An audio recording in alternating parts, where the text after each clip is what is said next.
జై శ్రీరామ్. ప్రముఖ శిల్పి అరుణ్ యోగిరాజ్. అయోధ్య రాముల వారి విగ్రహాన్ని మనకందించిన శిల్పి ఈయనే. ఎంబీఏ పూర్తి చేసి జాబ్ చేసుకుంటున్న ఆయన జాబ్‌ని విడిచిపెట్టి వారి పూర్వీకుల వృత్తి అయిన శిల్పకళనే తన వృత్తిగా మార్చుకున్నారు. అయోధ్యలోని రాముల వారి విగ్రహ ప్రాణ ప్రతిష్ఠ సందర్భంగా ఆయన మాట్లాడుతూ ఇలా అన్నారు. "నేను ఆ రాముని విగ్రహాన్ని మలిచే క్రమంలో ప్రతిరోజు చూసేవాడిని.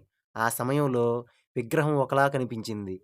ప్రతిష్టాపన తరువాత మరోలా కనిపిస్తుంది. ఈ విషయం చాలా ఆశ్చర్యంగా ఉంది. ప్రాణప్రతిష్ఠ పూర్తయిన తరువాత స్వామివారిలో తేజస్సు స్పష్టంగా కనిపిస్తుంది. నాకు ఇప్పటికీ ఆశ్చర్యంగా ఉంది. రాముని విగ్రహాన్ని రూపొందిస్తున్నప్పుడు ఒకలా కనిపించింది.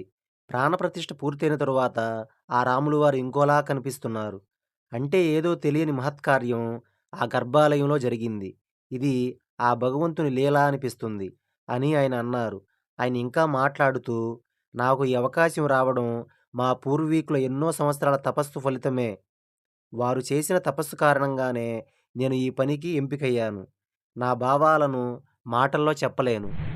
రాములు వారి విగ్రహాన్ని తయారు చేయడానికి నాకు 7 నెలల సమయం పట్టింది. ఆ 7 నెలల సమయం ఎంతో బాగా గడిచింది. నేను ఆ సమయాన్ని ఎప్పటికీ మర్చిపోలేను. ఆ సమయంలో ఎన్నో చిత్ర విచిత్రమైన సంఘటనలు జరిగేవి. నేను ఆ రాముల వారి విగ్రహాన్ని మలిచే సమయంలో కోతులు వస్తూ ఉండేవి. అప్పుడు నా పనికి ఆటంకం కలిగేది. బయట తలుపులు వేసి నా పని చేసుకునేవాడిని. అయినా కోతులు తలుపుల దగ్గర ఉండి తలుపులు కొడుతూ ఉండేవి. ఎంతసేపయినా అలాగే ఉండేవి. సరే అని చెప్పి తలుపు తీస్తే, తలుపు తెరవగానే లోపలికి వచ్చి విగ్రహాన్ని ఆపాదమస్తకం చూసేవి.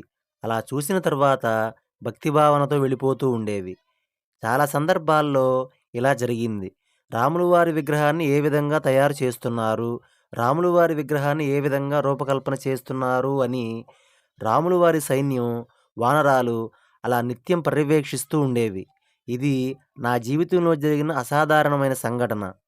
తరువాత డిసెంబర్ 29న ప్రాణప్రతిష్ఠకు కావాల్సిన విగ్రహాలలో నేను తయారు చేసిన విగ్రహం ఫైనలైజ్ చేశారు.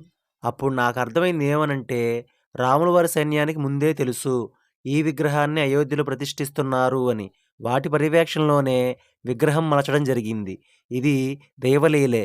కానీ నేను మలచిన రాముల వారి విగ్రహానికి, గర్భాలయంలో ప్రతిష్ఠించిన రాముల వారి విగ్రహానికి చాలా తేడా ఉంది. అంటే ప్రతిష్ఠ తరువాత ఆ స్వామివారు తేజస్సుతో వెలుగుతున్నారు. ఇది కూడా కేవలం దైవలీలే అనుకోవాలి అని అరుణ్ యోగిరాజ్ అన్నారు. కర్ణాటక రాష్ట్రం మైసూరుకు చెందిన అరుణ్ యోగిరాజ్ విశ్వబ్రాహ్మణులు. వారి పూర్వీకులు తరతరాలుగా శిల్పకళలో నిష్ణాతులు. విశ్వబ్రాహ్మణుల గురించి 2 మాటల్లో చెప్పాలంటే, విరాట్ పురుషుడు విశ్వకర్మ భగవానుడు పంచముఖాల నుండి ఉద్భవించిన వారే విశ్వబ్రాహ్మణులు. సకల చరాచర సృష్టిని నిర్మించినది విశ్వకర్మ భగవానుడు అని వేదములు తెలియజేస్తున్నవి. ఋగ్వేదంలోను, కృష్ణ యజుర్వేదంలోను, శుక్ల యజుర్వేదంలోను విశ్వకర్మను సృష్టికర్తగా చెప్పబడింది.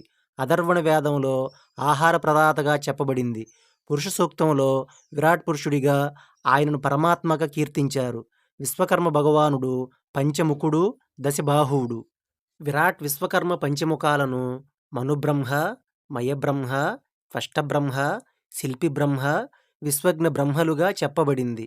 ఈ పంచబ్రహ్మల నుండి వారి సంతతి అయిన 5గురు సానగ బ్రహ్మర్షి, సనాతన బ్రహ్మర్షి, అహభౌసన బ్రహ్మర్షి, రత్నస బ్రహ్మర్షి, సువర్ణస బ్రహ్మర్షులు ఉద్భవించారు. నేడు విశ్వబ్రాహ్మణులుగా పిలువబడుతున్న వారు ఈ పంచబ్రహ్మల సంతానమే. ఈ పంచబ్రహ్మల నుండి పంచవృత్తులు వచ్చాయి. ఆ వృత్తులు కమ్మరి, కంచరి, వడ్రంగి, స్వర్ణశిల్పి, శిలాశిల్పి. అంటే ఈ భూమి మీద మొట్టమొదట ఇనుము, రాగి, ఇత్తడి, బంగారం, రాతి, కర్ర వృత్తులకు ఆద్యులు విశ్వబ్రాహ్మణులు. ఇవి కాక వ్యాకరణం, వాస్తు, పౌరోహిత్యం కూడా సమాజానికి అందించారు. ఇంత విషయాన్ని ఎందుకు చెప్పవలసి వచ్చిందంటే, అయోధ్య రామ మందిరం వారు ప్రతి విషయంలోనూ సాంప్రదాయాన్ని పాటించారు. నిష్ఠాగరిష్ఠులైన వారికి తగు బాధ్యతలు అప్పజెప్పారు. అందువల్లనే నిజంగా ఆ బాలరాముడు మన ముందు ఉన్నట్లుగానే అనిపిస్తుంది. జై శ్రీరామ్.